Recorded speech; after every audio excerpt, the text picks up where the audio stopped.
दोस्तों, हम सभी जानते हैं कि अगर कोई समझदार व्यक्ति है, बुद्धिमान है, तो ये कभी नहीं कहेगा और न ही कभी ये जताएगा कि वो बुद्धिमान है, उसको ज्ञान है। और वो इसलिए ऐसा नहीं करेगा कि उसकी समझदारी या बुद्धिमानी चले जाएगी, बल्कि ऐसा इसलिए कि वो ऐसा कहने की व्यर्थता को देख पाता है, समझ पाता है कि ये सब कहने से कोई फ़ायदा नहीं है और ये ठीक बिल्कुल नहीं है। वो ये जानता है कि इसका परिणाम कुछ नहीं होगा। वह समझता है कि ये सब कहने से या किसी को दिखाने से कि वो बहुत तेज है, उसे कुछ मिलेगा नहीं। आज इसी से जुड़ी मैं आपको बुद्ध की एक कथा सुनाऊंगा, जो मैंने कहीं से सुनी है। बस एक रिक्वेस्ट है कि कहानी को ध्यान से अंत तक ज़रूर सुनना। ये बात गौतम बुद्ध के समय की है। एक नगर में एक लड़का रहा करता था। वह लड़का बड़ा होशियार था, दिमाग से तेज़ था। उस लड़के की सबसे ख़ास बात थी कि कोई भी चीज़ कोई भी उसे सिखाता तो उसे वह फटाफट सीख लेता। सीखने में उसे ज़्यादा समय नहीं लगता। वह लड़का इतना होशियार था कि वह आसानी से कुछ भी सीख लेता था। जहाँ कई सारे लोग किसी काम को सीखने में कई महीने या कई साल लगाते थे, वहीं वो लड़का उसी काम को कुछ ही दिनों में सीख लेता था। उसकी इस तेज बुद्धिमत्ता से वहाँ के लोग परिचित थे। हर कोई जानता था कि ये लड़का होशियार है। उस लड़के की प्रसिद्धि हर दिन के साथ बढ़ती ही जा रही थी और एक दिन ऐसा भी आया कि लोग उसे सबसे बुद्धिमान कहने लगे थे कि उससे तेज और कोई व्यक्ति नहीं हो सकता। लेकिन दूसरी तरफ वह लड़का ये बात अच्छी तरह जानता था कि वह अंदर से क्या है, क्योंकि हर किसी को अपने बारे में अच्छे से पता होता है कि वह अंदर से क्या है। बाहर से वह कैसा भी व्यवहार करे, अंदर उसके क्या चल रहा है वो वही जानता है। वह लड़का भी अपना हाल जानता था कि वो अंदर से बहुत परेशान है। कोई ना कोई दुख उसे भी था, लेकिन वो अपने अहंकार से अपनी परेशानियों को ढकना चाहता था। किसी को इसकी भनक ना हो, इसलिए किसी को अपनी परेशानी नहीं दिखाता था। वैसे अक्सर ये चीज़ लोग करते भी हैं, जिसे हम आमतौर पर शो ऑफ करना कहते हैं। उसी तरह वह लड़का भी ये सब कर रहा था। वो अपनी प्रसिद्धि बढ़ाने के लिए, लोगों में खुद को ऊंचा दिखाने के लिए तरह तरह के काम सीख रहा था। वो लड़का हर काम में निपुण था। उसकी चित्रकारी गजब की थी। वो मूर्ति बनाना जानता था, गीत भी अच्छा गा लेता था, अच्छा वक्ता भी था और न जाने ऐसे कई सारे काम जो लोग सिर्फ सोचते हैं कि सीखेंगे, वो उन सब में मास्टर हो चुका था। वो लड़का दुनिया जहाँ का हर वो काम सीख चुका था जो उसने अब तक देखे थे या फिर सुने थे, और इन्हीं सभी गुणों के कारण उसके अंदर धीरे धीरे अहंकार बढ़ता गया कि वो बुद्धिमान है, उसे सब कुछ पता है, उसके जितना तेज कोई भी नहीं है। क्योंकि कोई भी साधारण आदमी एक काम कर सकता है या दो या तीन काम कर सकता है, परंतु मैं तो सैकड़ों कामों को कर सकता हूँ और बहुत अच्छे तरीके से। इसलिए उसे अपनी बुद्धिमानी पर अहंकार था। उसे लगने लगा कि वही सिर्फ दुनिया में इतना बुद्धिमान है। ऐसा काफ़ी समय से चलता ही जा रहा था। वो जहाँ भी जाता, जिस भी व्यक्ति से मिलता, तो खुद को बहुत बड़ा और चतुर दिखाता। नगर के सभी लोग अब इस बात से पूरी तरह परिचित थे कि उसके अंदर अहंकार आ गया है। अब एक दिन उसका सामना गौतम बुद्ध से होता है। जब वो बुद्ध भगवान से मिलता है तो पहली बार उसे किसी व्यक्ति से मिलकर जलन होती है। अब तक जो भी लोग मिलते थे वो उस लड़के से जला करते थे, उसकी बुद्धिमानी को देखकर। लेकिन इस बार वो बुद्ध से मिलकर खुद उनसे जलने लगता है, और जहाँ जलन होती है वहाँ तुलना यानी कंपैरिजन का होना स्वाभाविक है। अब वह लड़का भी बुद्ध से अपनी तुलना करने लगता है। वो भी ये देखता है कि बुद्ध तो एक भिक्षु हैं, उनके पास क्या है, एक भिक्षा मांगने के लिए बर्तन, और कहाँ मैं, एक धनी व्यक्ति जो धनवान हूँ। मेरे पास किसी चीज़ की भी कमी नहीं, सब कुछ है।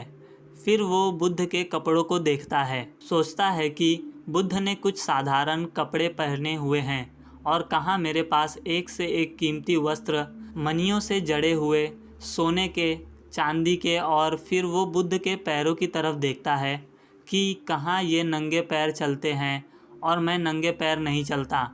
इसी तरह वह लड़का बुद्ध और अपने बीच सैकड़ों चीज़ों की तुलना करने लगता है। वो हर बात पर तुलना करता है और पाता है कि वह हर तरह से संपूर्ण है, बुद्ध से उच्च है, उत्तम है। बुद्ध उसके आगे कहीं टिकते नहीं हैं। लेकिन एक चीज़ थी जो हर तुलना को भी हरा दे रही थी और उस लड़के को निराश कर रही थी।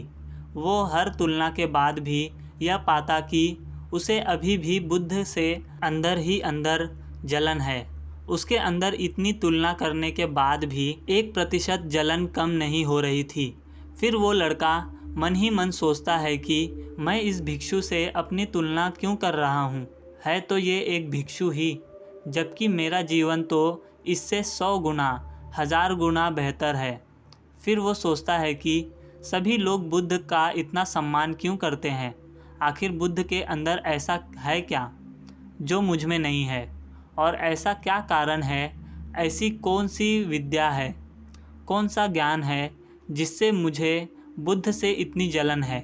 ऐसी कई सारी बातों की उलझन उसके अंदर उलझी हुई थी और तब वो ये तय करता है कि अब वो और प्रतीक्षा ना करके सीधा बुद्ध से मिलेगा और उनसे उनकी इस खासियत के बारे में पूछेगा, अपने प्रश्नों का जवाब मांगेगा। और तब वो लड़का अपने सेवकों को लेकर बुद्ध के पास पहुंचता है और उनसे कहता है कि मैं यहाँ का सबसे बुद्धिमान व्यक्ति हूँ और जो कुछ भी आप अपने पास देख रहे हैं वो सब मैं भी करना जानता हूँ। मुझे भी ये सब आता है, यहाँ तक कि मैं किसी भी कार्य को तुरंत ही सीख लेता हूँ। कम से कम समय में इतनी जल्दी कोई नहीं सीख सकता। मेरे भीतर इतने गुण हैं, यहाँ सभी लोग मेरा सम्मान करते हैं। लेकिन फिर भी ना जाने क्यों जब से मैं आपको देख रहा हूँ, आपसे मिला हूँ, तब से मुझे आपसे जलन है और अब मैं इसी वजह से यहाँ आपसे मिलने आया हूँ, जानने के लिए कि आपके पास ऐसी कौन सी खासियत है जो सबके बीच आपको इतना प्रसिद्ध बनाए हुए है। मैं ये जानना चाहता हूँ कि क्यों लोग आपका इतना आदर सम्मान करते हैं, क्यों, क्या कारण है इसका। उस लड़के की बात सुनकर बुद्ध हल्का सा मुस्कुराते हैं और कहते हैं, वैसे तो मेरी कोई खासियत है ही नहीं, परंतु तुम कह सकते हो कि मेरी एक खासियत है। ये सुनकर वो लड़का पूछता है कि कैसी खासियत, यही तो मैं आपसे पूछ रहा हूँ, यही मैं जानना चाहता हूँ। क्या आप मुझे उस खासियत के बारे में बता सकते हैं। तब महात्मा बुद्ध उस लड़के से कहते हैं कि ज़रूर, तुम जान सकते हो। तब बुद्ध उससे कहते हैं कि मेरी बस एक ही खासियत है कि मैं सभी खासियतों को छोड़ चुका हूँ। बुद्ध की ये बात सुनकर वो व्यक्ति बुद्ध से पूछता है कि मतलब, मैं कुछ समझा नहीं, आप क्या कह रहे हैं, थोड़ा विस्तार यानी डिटेल में बताइए। तब बुद्ध उस व्यक्ति से कहते हैं कि मुझे ये बताओ कि क्या तुम्हें तारीफ़ अच्छी लगती है। वह व्यक्ति कहता है कि तारीफ़ तो सभी को अच्छी लगती है बुद्ध। तब बुद्ध उससे कहते हैं कि क्या तुम्हें तुम्हारी बुराई अच्छी लगती है। तब वह व्यक्ति कहता है, ये आप क्या कह रहे हैं, भला अपनी बुराई किसे अच्छी लगती है। इस दुनिया में कोई नहीं है जिसे अपनी बुराई सुनना पसंद हो।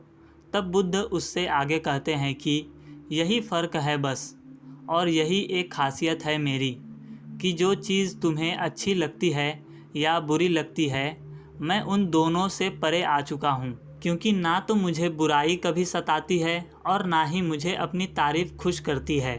फिर बुद्ध उस लड़के से कहते हैं कि पुत्र, बस यही अंतर हम दोनों के बीच में है। ये सुनकर वो लड़का बुद्ध से कहता है कि लेकिन बुद्ध, ये कैसे हो सकता है, मुझे ज़रा और बताइए। तब बुद्ध उस लड़के के सिर पर हाथ रखकर मुस्कुराते हैं और कहते हैं कि तुमने सैकड़ों कामों को सीखा है, सैकड़ों गुण तुम में हैं, लेकिन फिर भी तुम में एक चीज़ जो तुम्हें सबसे पहले सीखनी चाहिए थी, वो तुमने अभी तक नहीं सीखी।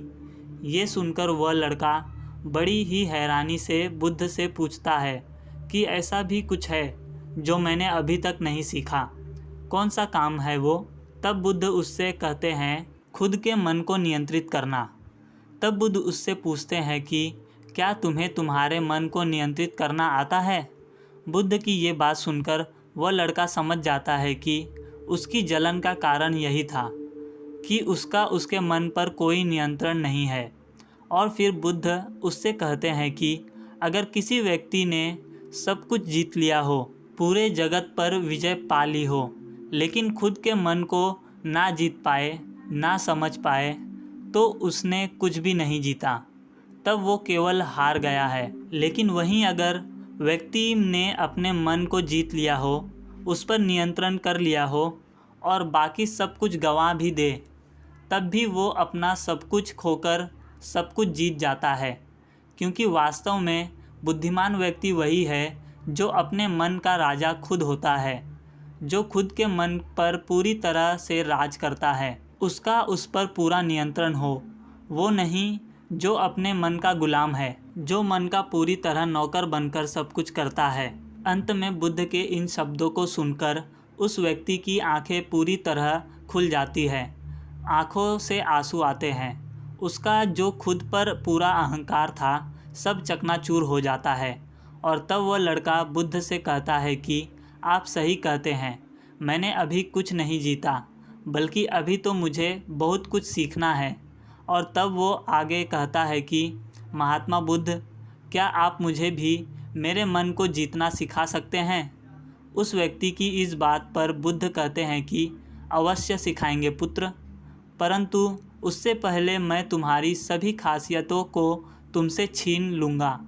क्या तुम इसके लिए तैयार हो? तब वो लड़का बुद्ध से कहता है कि जी हाँ बुद्ध, मैं पूरी तरह तैयार हूँ। और फिर वो लड़का उस दिन से बुद्ध के पास उनका शिष्य बनकर ध्यान करना शुरू कर देता है, क्योंकि ध्यान ही एकमात्र वह तरीका है जिससे कोई भी खुद के मन को पूरी तरह वश में कर सकता है, उस पर नियंत्रण पा सकता है। फिर उसने भी पूरी तरह खुद को ध्यान में उतार दिया, जब तक कि उसने खुद के मन पर नियंत्रण नहीं कर लिया था। दोस्तों, उम्मीद करता हूँ कि आपको इस कहानी से ज़रूर कुछ सीखने मिला होगा। कहानी अच्छी लगी हो तो वीडियो को लाइक कर दो और अपने दोस्तों के साथ ज़रूर शेयर करो।